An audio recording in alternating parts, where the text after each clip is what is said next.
Do you want to win your mini league? Would you like a top 10k finish? If these are two things you want, you're going to want to stick around and watch the whole video. The reason I say this, I've got 5 vital tips for you to have a great season. And there's no point doing 1 or 2 of those tips. Nope. The reason is your mini league rivals will be doing 1 or 2 of those tips. You need to combine all 5 to gain that edge. Now, if this sounds like something you're going to enjoy, do me a favor, drop a like and subscribe. Let's get straight into it. Tip number 1 is regarding player research. Now, the first 2 are don'ts, and that is don't buy injury-prone players and minute risk players. Lots of these tips are going to seem basic, but you'll be surprised how many FPL managers start the season, game week 2 comes, they've got 3 or 4 players in their squad that don't play or only play 55 minutes per game. It's not good enough. You're going to want to do your research and make sure you pick players. I mean, check the minutes of previous seasons. There's certain players, for example, like Reece James, Luke Shaw. You know they're going to play 3 or 4 games and potentially let you down. Now, it seems harsh, but you don't want that issue in your FPL team where you're making unnecessary changes come game week 2 or 3. So stay away from players like that.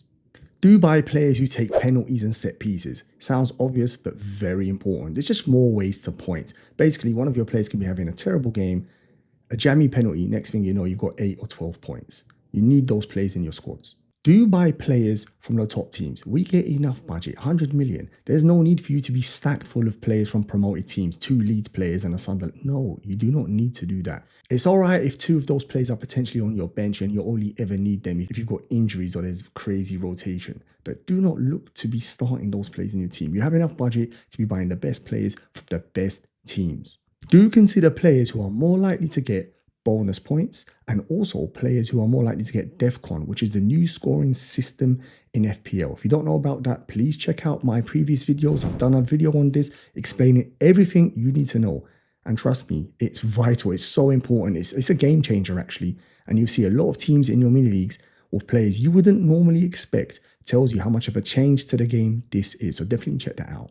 And the last point is regarding early team news and team leaks. Unfortunately, this is quite important in FPL.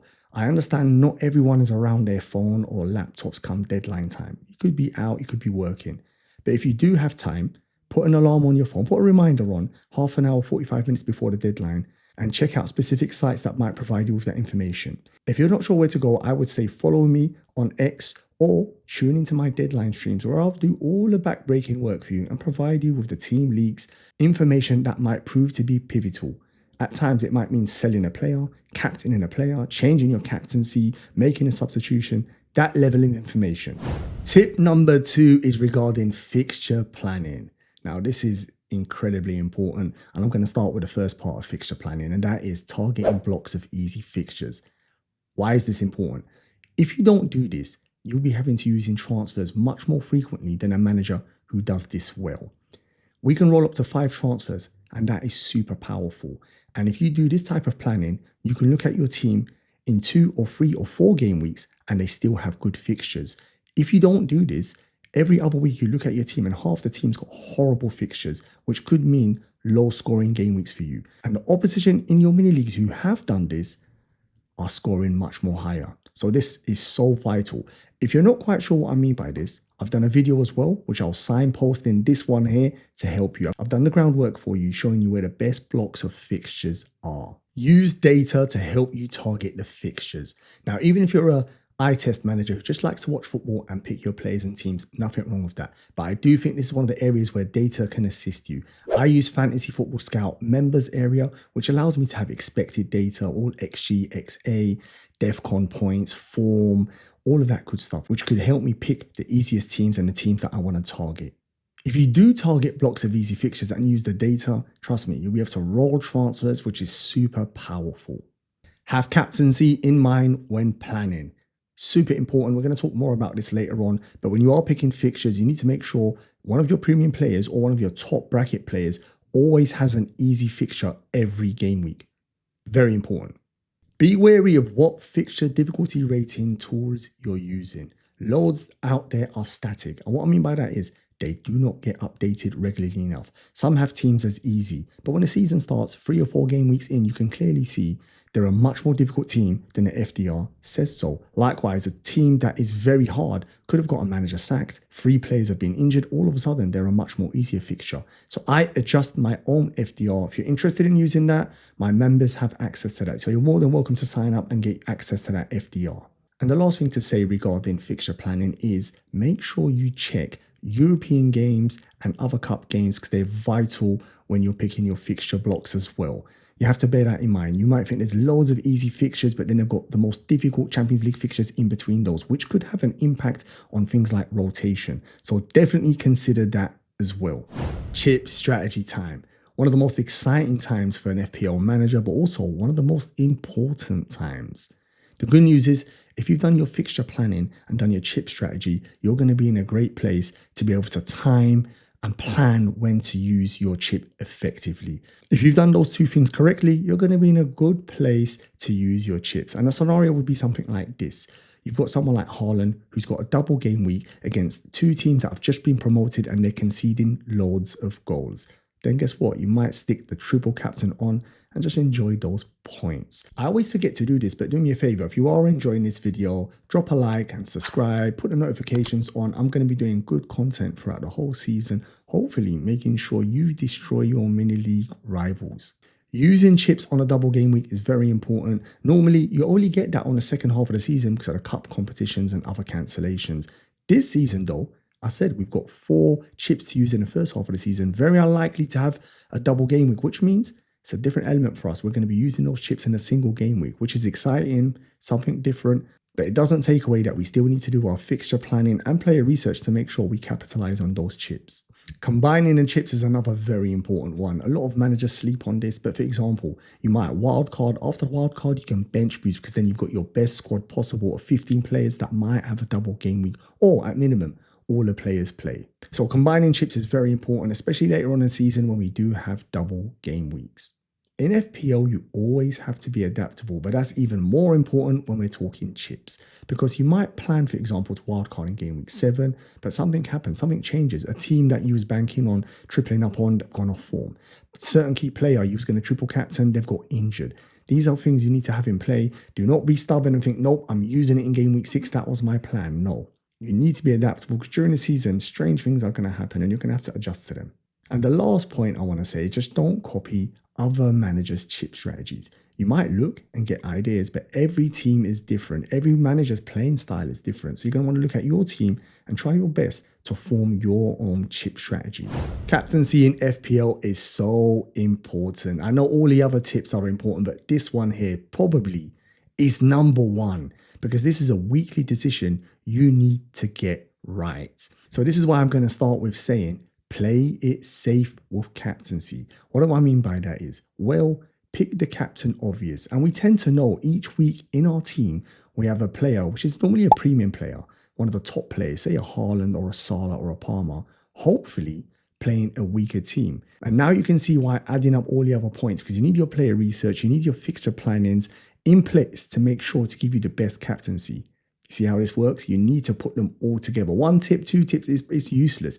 You need them all together to smash FPL. That's just the way it goes. So playing it safe is the way. There will be temptation at times to have a player in your team that's got a lovely fixture and you're thinking, oh, let me do it. And everyone else goes safe for Mohamed Salah versus a mid-table team who's still predicted to return the highest points. You go against it. At times, you will get lucky and get it right. But the reality is, if we use historical data, you're more than likely going to get this wrong and fall even further behind. So you want to put yourself in a place where you're picking the right captains week in, week out. That doesn't mean you're going to get the right returns, because in FPL, you're never ever certain of points. But you put yourself in the best position to get lucky. Use data and player research to help you pick your captains. Now, we touched on this earlier on with regarding picking your squad anyway, but it's even more important when you're picking your captains. Your captain's the only opportunity you get to get double the score every week. So data, things like expected goals or marquee odds, all of those things that might help you pick the right player playing against the weakest teams, that's who you want your captain on. You're going to want to remove emotions when picking your captain. And what I mean by that is, if you're a supporter, say, of a promoted team and Haaland's playing them and he's probably the favourite captain, you're still going to have to captain him, unfortunately, especially if you want to be very competitive in FPL. If not, and you don't mind, you're going to say, I'm playing without picking players against my team and stuff like that, no problem. I know previously we even had someone who won FPL who was an Everton fan who didn't pick no Liverpool players. I mean, that would seem crazy now, but that might have worked then as Liverpool weren't really flying. But now I don't think you would win FPL if you chose a rule like that. And here it's the same. You must remove emotions. If you're a supporter of your team and your team happens to be the weakest team that week and the best captain is playing against them, I think you better captain him. I've put this in here again, is making sure you understand the new rules. I said it earlier on, I've got a video on this, so just go check that out because it is very important and it will impact even things like captaincy. And I started with saying play safe with your captain, and this is almost another reminder. Don't pick risky captains.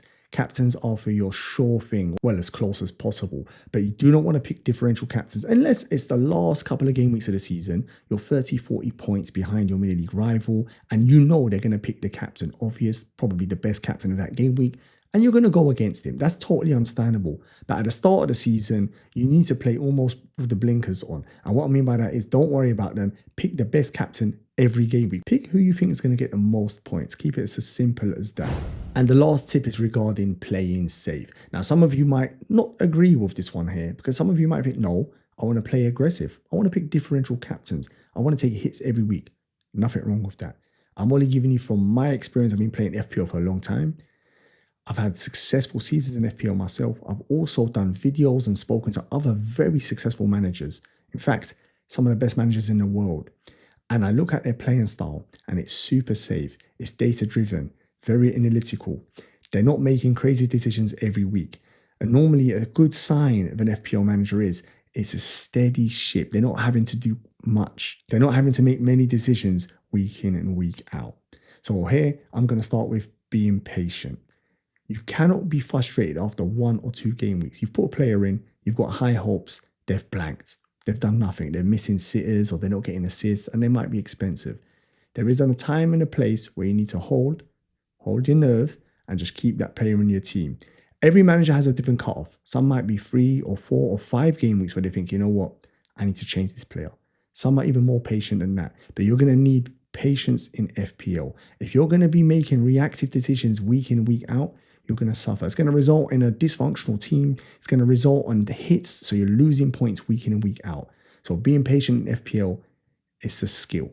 It's okay to play FPL in a boring style. Yep, you heard that correct. If you're looking for super exciting changes every week, you might want to play the drafts or you might want to do FPL challenge or in fact, play other games apart from FPL that give you that dopamine week in, week out, where it's a much more hectic game. At times in FPL, we do so much planning, we do so much research, and the game week deadline comes and we do nothing. Yep, you're not going to do nothing. You might move a captaincy across. You might change your vice captain. In fact, you might go 4 weeks and not even make a transfer. So this is the type of game, yes, it's acceptable to be very boring in FPL. And I will say this again, a lot of the elite managers do have boring playing styles. Avoid taking hits on making early transfers. If you follow all the other tips with player research and fixture planning, hopefully your team's in a good place for at least 3 or 4 game weeks. Give it a chance.